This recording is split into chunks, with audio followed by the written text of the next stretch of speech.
Many of you are probably aware of the article that came out in the Star Advertiser saying that this was apparently a very unpopular option.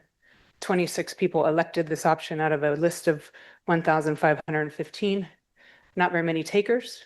For $25 million of investment, it's about $970,000 per beneficiary benefiting. So this brings up the question of who is benefiting. When we look at the finance for this, we see a construction budget of $4.2 million for what is debatably maybe $1 million worth of work. As you can tell, there's not a whole lot needed on this building. Nan Inc. got a very, very low risk, very high profit construction deal out of this project with, I would say, very little scrutiny. I don't know what process they underwent to obtain this contract. I'm not sure if there was a matrix similar to the one that the beneficiaries requesting grant money went through, but it would be nice to know what was that process.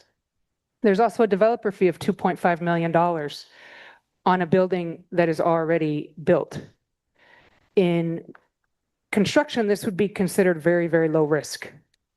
In fact, the only risk being taken on this project is of the remaining relocation, which has not occurred according to federal law so far, and the risk of what appears to be through photos and through the appraisal to be very light rehab work needed. In fact, most buildings do not need rehabilitation. A 22% developer fee for a very low risk renovation project does raise concerns.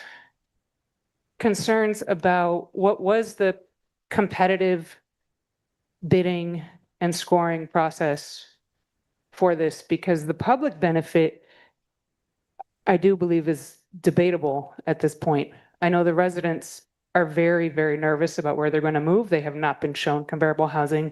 That's why there's 4 current lawsuits.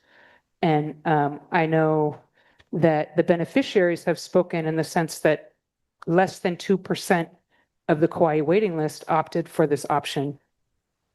98% of the Kauai waiting list did not want this. There's a petition in August. I remember it was brought here. 71 beneficiaries from Kauai said there was no robust consultation done about this project.